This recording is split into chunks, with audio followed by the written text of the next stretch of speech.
하나님, 많은 사람들 가운데 어려움과 힘듦과 고통과 슬픔, 주님 아시오니 주님 특별히 이 힘든 기간에 모든 성도들과 이 땅에 있는 모든 당신의 백성들을 긍휼히 여겨주셔서 은혜를 베풀어 주시고 우리는 이 말씀을 통해 위로를 얻을 뿐 아니라 하나님의 손이 되어서 약자를 돌보고 그 사랑을 실천할 수 있는 교회가 되게 하여 주십시오.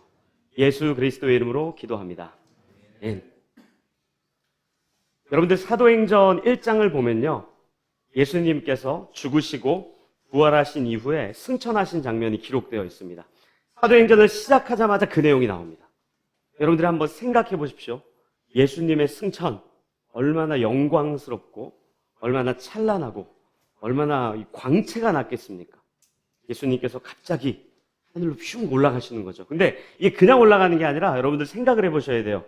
예수님께서 이 나사렛이라고 하는 정말 이스라엘의 시골 마을에서 출신이거든요.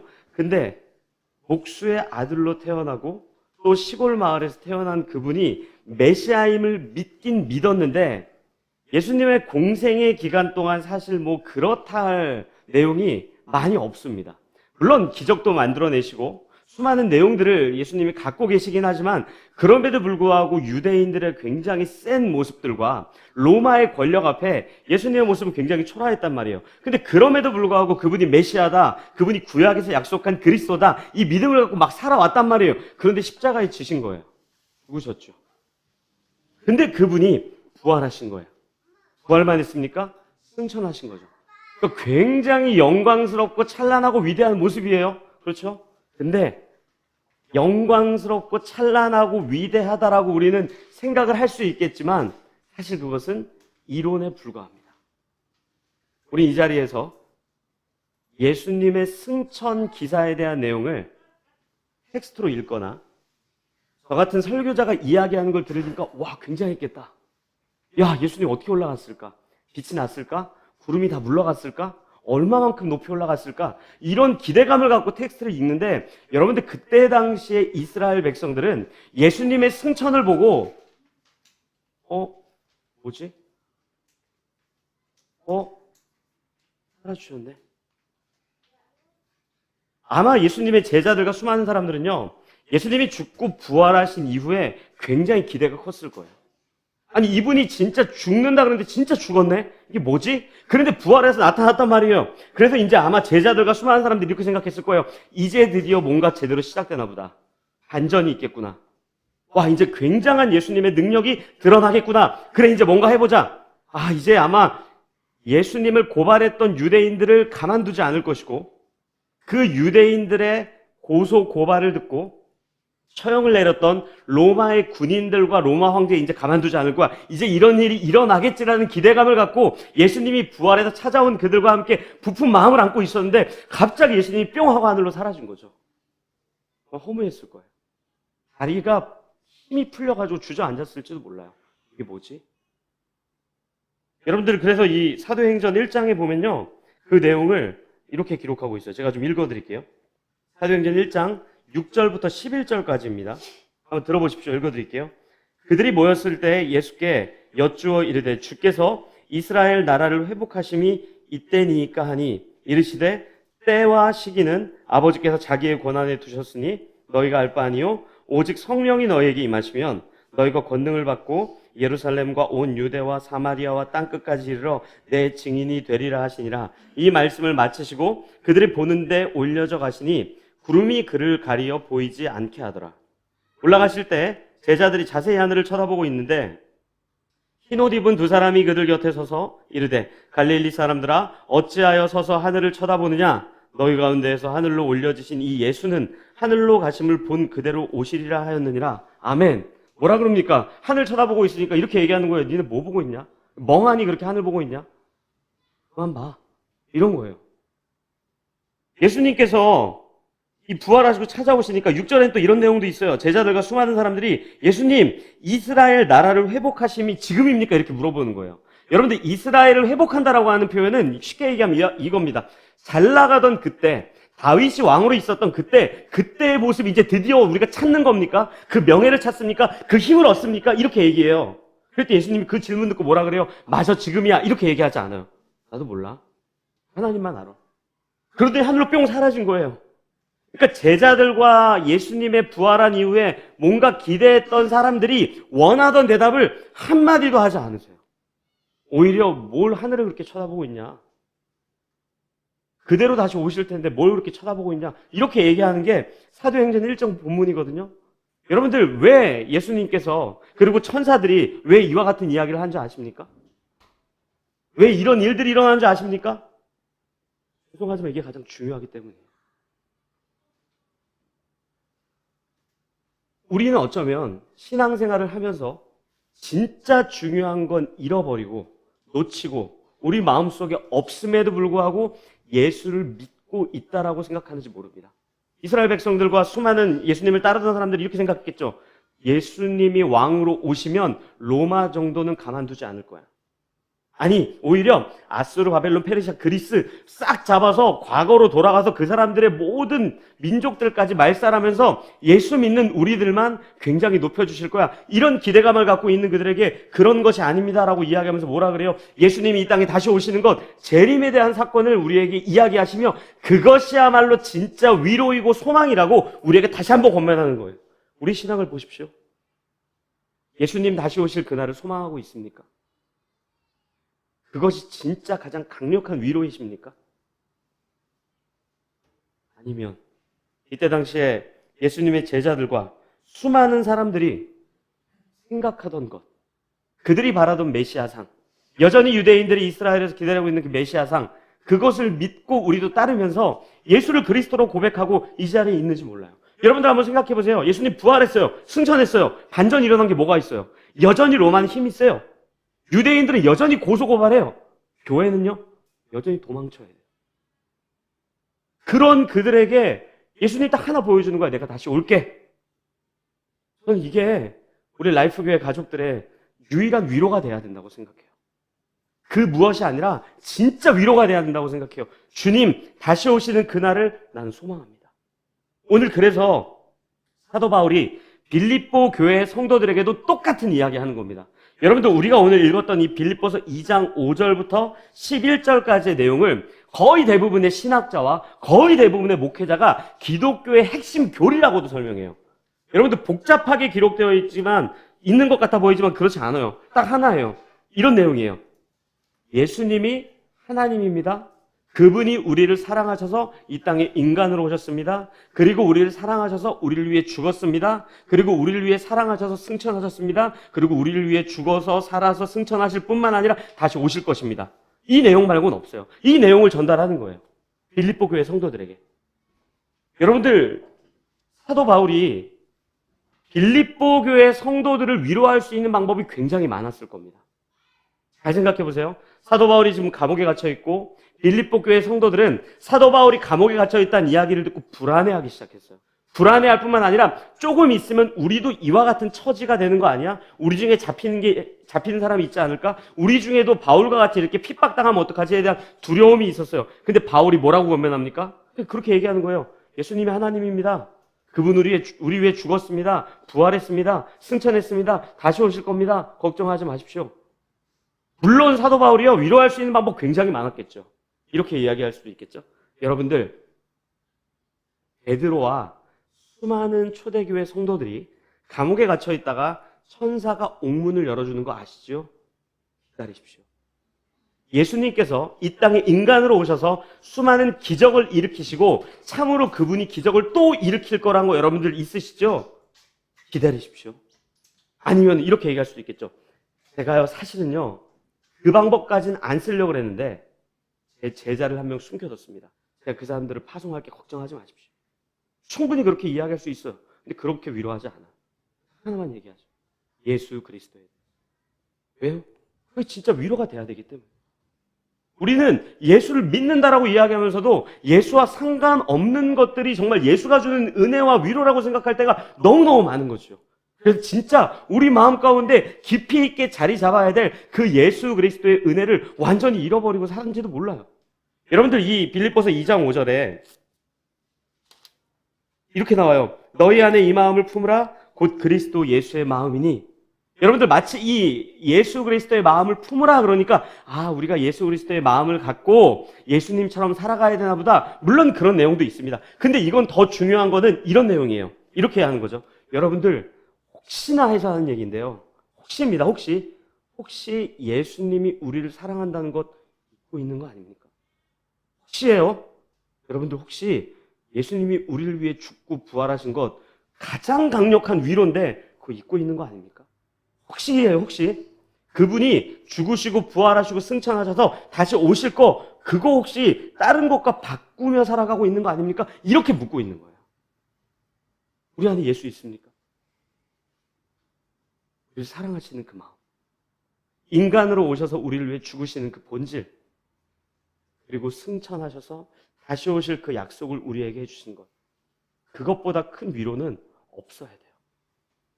그게 가장 큰 위로이고 가장 강력한 위로이고, 우리 인생을 다 내어 맡겨도 그 위로보다 큰 위로는 없는 것이 되어야 됩니다.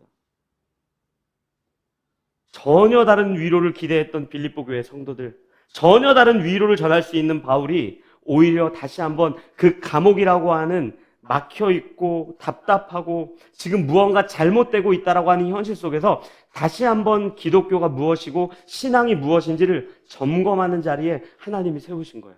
우리 한동안 굉장히 많이 걱정하고 기도했던 내용들이 있죠. 중국 교회가 지금 여러 가지 핍박을 받는 교회들이, 여러분들 중국 교회가 막 예배당 건물이 쓰러지고 공산당이 막 쳐들어오고 수많은 사람들이 핍박을 하고 그 교회가 무너질 것 같습니까? 오히려 그게 기회가 되어서 오히려 우리가 만몬이나 건물을 의지하지 않고 예수를 그리스도로 고백하는 그 신앙이 진짜 중요하구나, 이 신앙을 갖고 오히려 단단한 교회들이 더 많아졌다는 이야기를 수많은 선교사님들한테 들었단 말이에요. 그렇다면 우리에게 있어서 위로가 뭐겠어요? 진정한 위로가 뭐예요? 예수죠. 오히려 그 예수를 빼앗기고 있다면 그 예수를 품으십시오. 그 예수를 다시 한번 우리 심중 깊은 곳에서 끌어올리십시오. 잃어버리고 있다면 예수가 그리스도라고 하는 그 소망을 여러분들 갖고 살아가십시오 라고 우리에게 묻고 있는지 몰라요. 우리의 신앙을 점검해 보십시오. 거기에 진짜 예수가 있습니까? 아니면 예수 비슷한 것들이 있습니까? 거기에 진짜 주님 다시 오시는 그날을 유일한 소망으로 품고 가고 계십니까? 아니면 그것은 잠깐 잊어버리고 다른 것이 내 인생을 책임져 줄 거라고 생각하면서 살아가고 계십니까? 저는 라이프교회에 가장 큰 위로와 소망을 주님 다시 오심을 기억하며 그렇게 살아가는 것으로 여기며 날마다 기쁨과 감사와 평안을 누렸으면 좋겠어요. 근데 여러분들 이 위로가 단순하게 장차 주님이 다시 오실 그날의 위로만으로 멈추지 않습니다. 여러분들 오늘 빌립보서 2장 9절과 10절을 우리가 한 목소리로 같이 읽겠습니다. 빌립보서 2장 9절 10절입니다. 같이 읽겠습니다. 시작. 이러므로 하나님이 그를 지극히 높여 모든 이름 위에 뛰어난 이름을 주사 하늘에 있는 자들과 땅에 있는 자들과 땅 아래에 있는 자들로 모든 무릎을 예수의 이름으로 꿇게 하시고 아멘. 여러분들 8절까지는요 예수님이 이 땅에 인간으로 오시고 죽으신 그 사건, 근데 9절 10절은요 예수님이 부활하시고 승천하신 사건을 이야기하고 있어요. 그럼 예수님이 승천하셨다면 지금 이 땅에 안 계시다는 거잖아요. 부재하다는 거잖아요. 그렇다면 우리는 장차 주님이 다시 오실 그날만을 소망하느냐? 그렇지 않다라고 이야기해요. 사도 바울이 로마 교회 성도들에게 이렇게 얘기해요. 여러분들 예수님이 승천하셨죠? 그분이 지금 뭐 하고 있는지 아십니까? 그게 로마서에 기록되어 있습니다. 그러니까 로마서 8장 34절을 같이 읽겠습니다. 34절, 로마서 8장 34절입니다. 같이 읽겠습니다. 시작.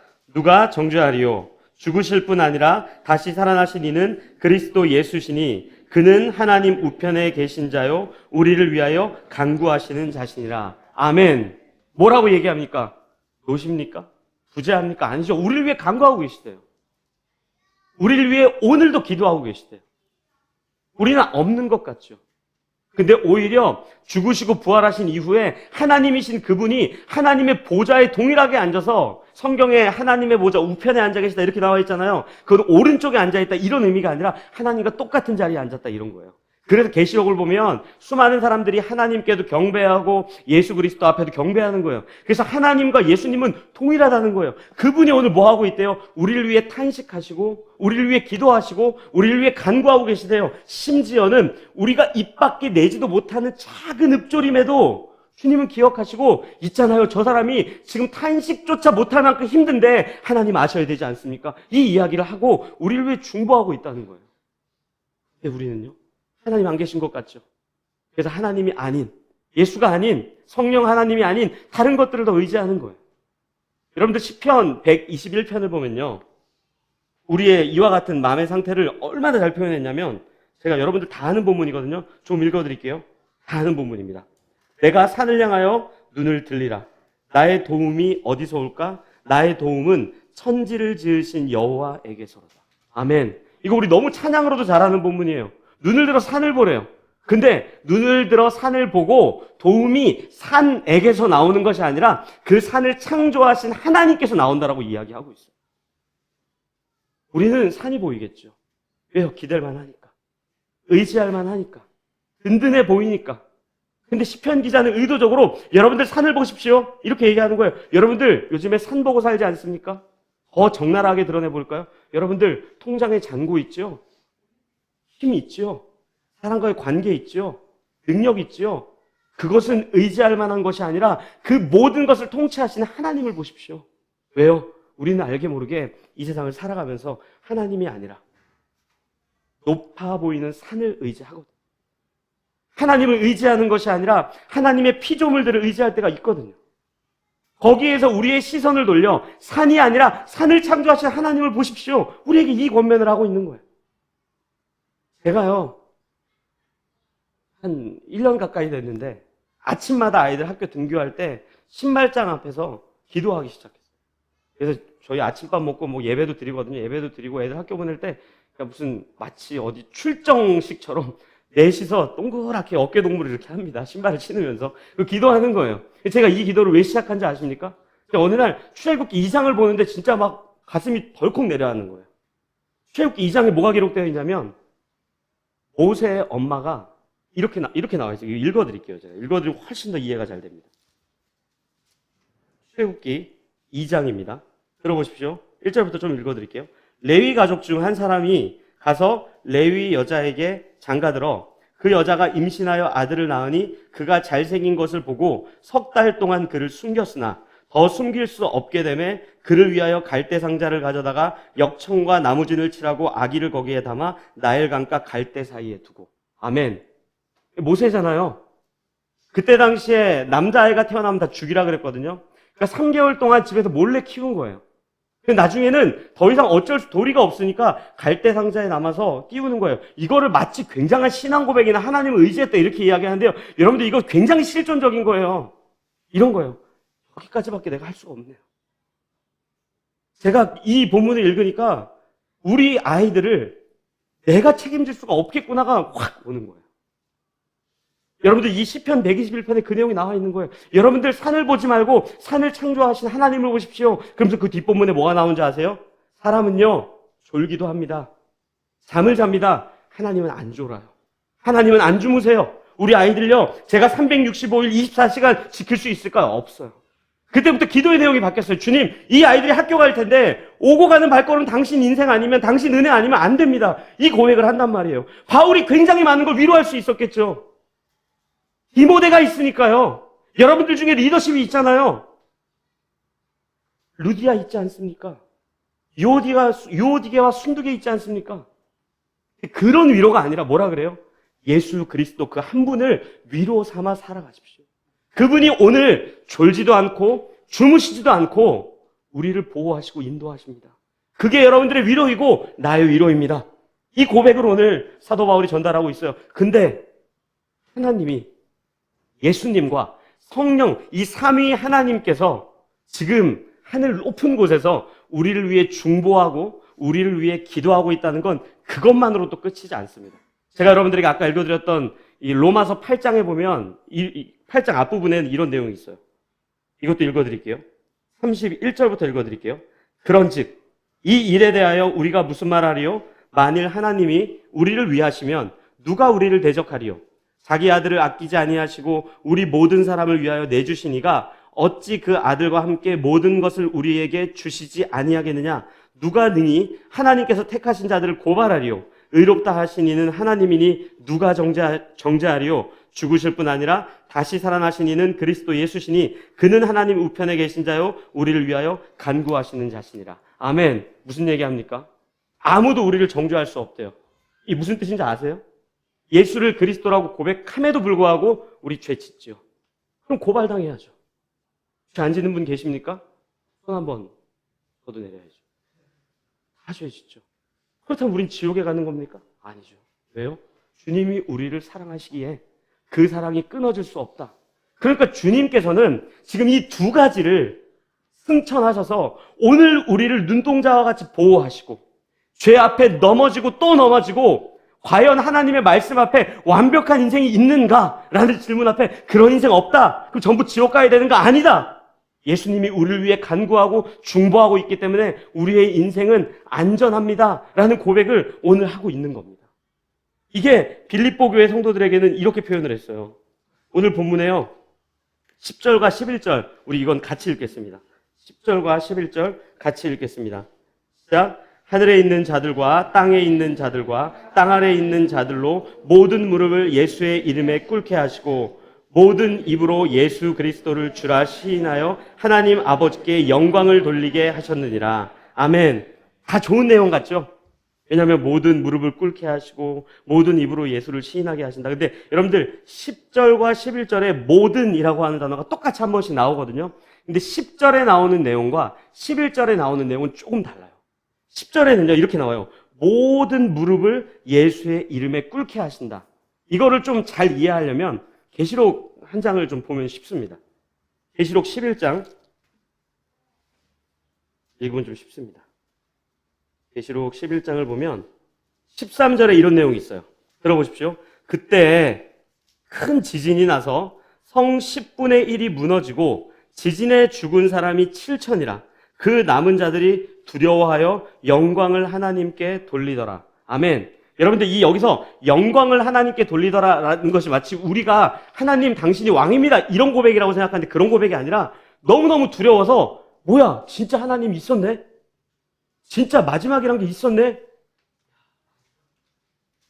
진짜 하나님 맞네. 그분 말이 맞네. 그래서 이 빌립보서 2장 10절에 나오는 건요. 모든 일부러 무릎을 꿇는다는 것은 예수님을 믿는 우리나 믿지 않는 모든 자들도 마지막 때에는 주님 다시 오시는 그때에는 모두가 진짜 예수가 하나님 맞다. 이거 고백한다는 거예요. 근데 11절은 좀 달라요. 11절은 모든 입이 예수를 그리스도라고 시인한대요. 이 시인한다라고 하는 표현이 이런 겁니다. 찬양합니다. 찬송합니다. 경배합니다. 그러니까 10절과 11절은 다른 거예요. 그러니까 마지막 그때 우리는 그분이 중보하고 있기 때문에 정말 주님이 있었네 라는 두려움에 떨린 목소리가 아니라 진심을 다해 예수가 그리스도가 맞습니다 라는 고백을 올려드리는 인생으로 오늘도 우리를 끌고 가고 있다는 거예요. 여러분들과 한번 생각해 보십시오. 우리에게 허락된 은혜와 소망과 위로가 예수님의 승천 기사와 오늘 이 빌립보서 2장에 얼마나 많이 기록되어 있습니까? 근데 우리는 그 뻔한 본문이 제가 말한 것처럼 너무 뻔한 거 아니야? 그게 위로가 되겠어? 그래도 높은 산 정도는 있어야지. 다윗이 통치했던 이스라엘처럼 회복은 해야지. 잠깐 우리가 기댈 수는 있겠죠. 잠깐 위로 얻을 수는 있겠죠. 아마 빌립보 교회 성도들도 에바브로디도를 사도 바울에게 보내면서 바울을 위로하고 헌금을 전달해줘. 그리고 플랜 B를 꼭 듣고 와야 돼. 아마 이 기대가 있었을 거예요.